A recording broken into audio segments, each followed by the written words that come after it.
안녕하세요. 오늘은 한국 고대사 최고의 대회전 중 하나인 주필산 전투에 대해 이야기해 드리겠습니다.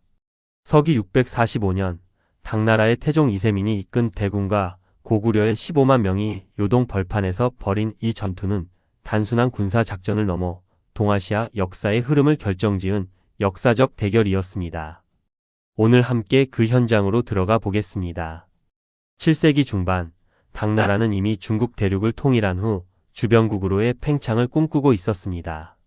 당 태종 이세민은 역사상 가장 위대한 정복 군주 중 한 명으로 평가받습니다. 그의 야심은 모든 것을 삼키는 욕망이었습니다. 당나라가 눈을 돌린 곳이 바로 고구려였습니다.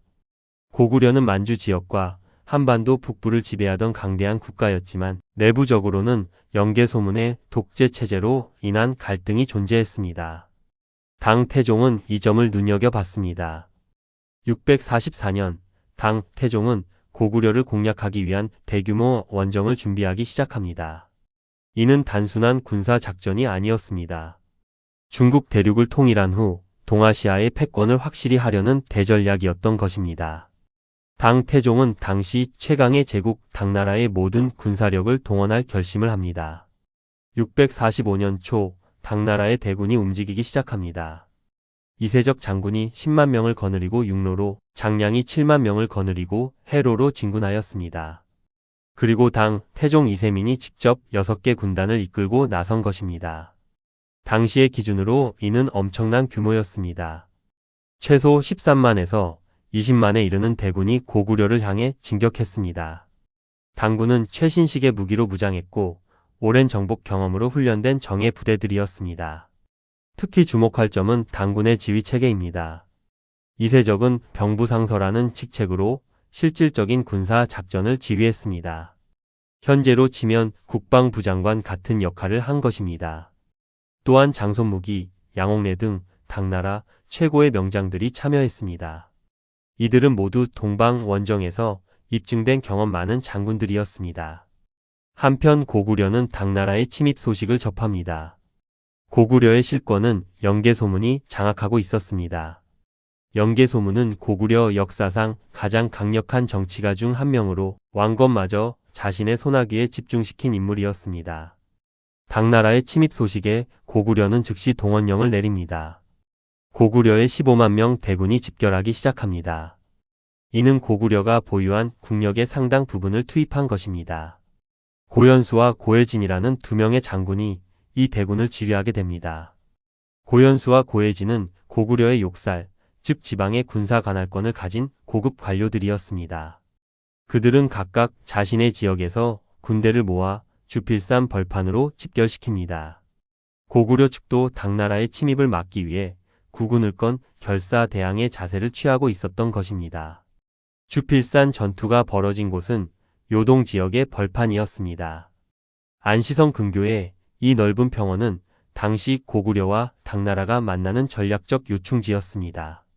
주필산이라는 이름은 이 전투 이후로 알려지게 됩니다.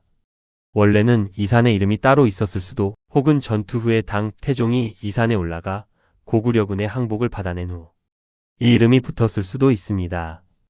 역사 기록에는 여러 해석이 있지만 이 벌판이 얼마나 중요한 장소였는지를 보여줍니다. 이곳은 평탄하여 기병 활동에 유리했고 동시에 넓은 지역이었기에 대규모 군단의 배치와 기동이 가능했습니다. 양쪽 모두 자신들의 전술을 펼치기에 최적의 장소였던 것입니다. 645년 6월 드디어 두 대군이 주필산 벌판에서 만납니다. 당 태종은 뛰어난 전술가였습니다. 그는 정면 승부를 피하고 고도의 심리전과 기동 전술을 구사합니다. 먼저 당 태종이 펼친 것이 바로 유인 작전입니다. 당군은 돌궐에서 징집한 기병 1,000명을 앞세워 고구려군을 자극합니다. 마치 약한 세력인 것처럼 보이며 주의를 끌어당기는 것입니다. 고구려의 장군들은 이를 보고 판단을 내립니다. 당군이 생각보다 약하다. 우리가 충분히 격파할 수 있다는 결론에 도달합니다. 이것이 당 태종이 노린 심리 작전이었습니다. 고구려군은 자신감에 휩싸여 추격을 시작합니다. 그러면서 당 태종은 또 다른 함정을 준비합니다. 당나라 사신을 고구려 진영으로 보내 거짓 항복을 제안합니다. 황제께서 항복을 받아주시겠다는 메시지입니다. 이 거짓 메시지는 고구려 장군들을 더욱 방심시킵니다. 당군이 항복을 청한다니 우리가 이 전투를 이기는 것이 확실하다고 생각하게 만든 것입니다. 이 심리전은 매우 정교했습니다.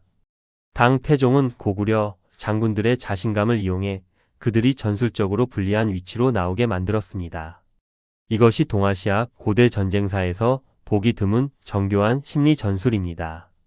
고구려군이 당군을 추격하며 진격할 때 당 태종이 마지막 카드를 꺼냅니다. 바로 숨겨둔 기동군의 출격입니다. 장손 무기가 이끄는 약 1만 1천 명의 군대가 고구려군의 배후에서 출격합니다. 동시에 양옥래가 이끄는 약 2만 4천 명의 군대도 고구려군의 측면과 후방을 향해 공격을 개시합니다. 이것이 바로 정고전술의 극치, 포위기동 전술입니다. 고구려의 15만 대군은 전면에서 이세적의 3만 명과 교전하고 있었습니다.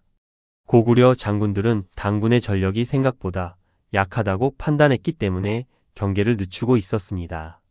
그 순간 배후와 측면에서 당군의 대군이 나타난 것입니다. 고구려군은 순간 혼란에 빠집니다. 전면에서는 이세적 군과의 교전을 지속해야 하고 배후에서는 장손무 기군이 공격하고 측면에서는 양옥래 군이 돌진합니다. 이는 전술적으로 최악의 상황입니다. 초반에 고구려의 기병대가 당군의 보병대를 관통하는 성과를 거둡니다. 고구려 기병들은 훌륭한 기동력으로 당군의 포병진을 뚫어냅니다. 하지만 뒤에 있던 당군의 본진 보병대가 견뎌냅니다. 고구려 기병들은 더 이상 진격하지 못하고 발이 묶이게 됩니다. 이것이 고대 전쟁에서의 기본 원리입니다. 기병은 개활지에서는 강력하지만 밀집된 보병 대형 앞에서는 그 위력이 크게 제한됩니다. 당군은 이를 잘 알고 있었고 이를 대비한 전술 배치를 했던 것입니다. 전투는 점점 고구려에게 불리해집니다. 삼면으로부터의 공격을 받은 고구려군은 더 이상 정렬된 진영을 유지할 수 없습니다. 일부 부대는 항전을 계속하지만 전체적으로는 방어 태세로 전환해야 합니다. 고연수와 고혜진 장군은 주필산으로 물러나 최후의 방어선을 펼칩니다. 이는 전술적 후퇴이자 동시에 마지막 항전의 결정입니다. 그들은 주필산의 지형을 이용해 당군의 추격을 저지하려 합니다. 하지만 이미 고구려군의 전력은 크게 소진되었습니다. 15만의 대군이 진격했을 때의 위력은 이미 과거의 일입니다.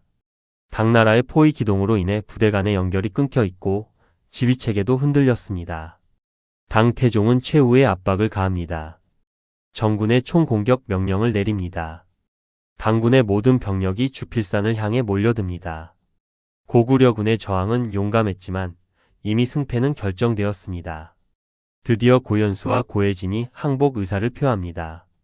당 태종은 항복을 받아들입니다. 이것이 주필산 전투의 결말입니다.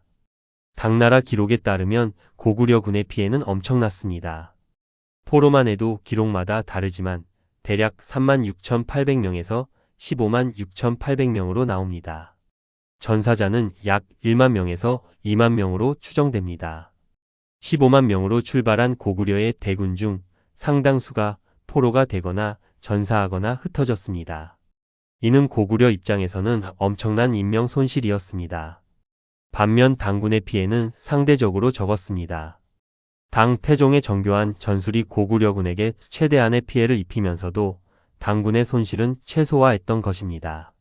하지만 여기서 주목할 점이 있습니다. 주필산 전투에서 당군이 승리했음에도 불구하고 이것이 곧 고구려의 멸망을 의미하지는 않았다는 것입니다. 고구려는 여전히 강력한 방어력을 보유하고 있었습니다. 주필산 전투에서의 승리로 당 태종은 확신했습니다. 이제 고구려는 저항할 힘이 없을 것이다 라고 생각했습니다. 하지만 그의 예상은 틀렸습니다. 당군은 주필산에서의 승리 후 안시성으로 진격합니다. 안시성의 성주 양만추는 당군을 맞이합니다. 그리고 당 태종이 상상하지 못했던 일이 벌어집니다. 안시성은 당군의 공격에 1년을 넘게 저항합니다. 고구려는 20년 뒤인 668년에 신라와 당의 연합군에 의해 멸망하게 됩니다. 하지만 그것은 주필산 전투가 아니라 내부 정치의 혼란과 국력의 쇠퇴 때문이었습니다. 결국 태종은 고구려 원정을 포기하고 철군을 결정합니다. 그리고 4년 뒤 병으로 사망하면서 고구려를 치는 것을 그만두라는 유언을 남깁니다. 주필산 전투는 당나라의 뛰어난 전술을 보여주는 사례입니다. 하지만 동시에 한 번의 전투 승리가 전쟁 전체의 승리를 의미하지 않는다는 중요한 역사적 교훈을 제시합니다. 여러분, 오늘 살펴본 주필산 전투는 단순한 고대 회전이 아닙니다. 이것은 정교한 심리전, 뛰어난 전술적 기동, 그리고 국가 간의 운명을 건 대결이었습니다. 당 태종의 유인과 기습 전술, 그리고 고구려의 용감한 저항. 이 두 강대국의 대결은 동아시아 역사의 방향을 결정지었습니다. 영상이 도움이 되셨다면 구독과 좋아요 부탁드립니다. 감사합니다.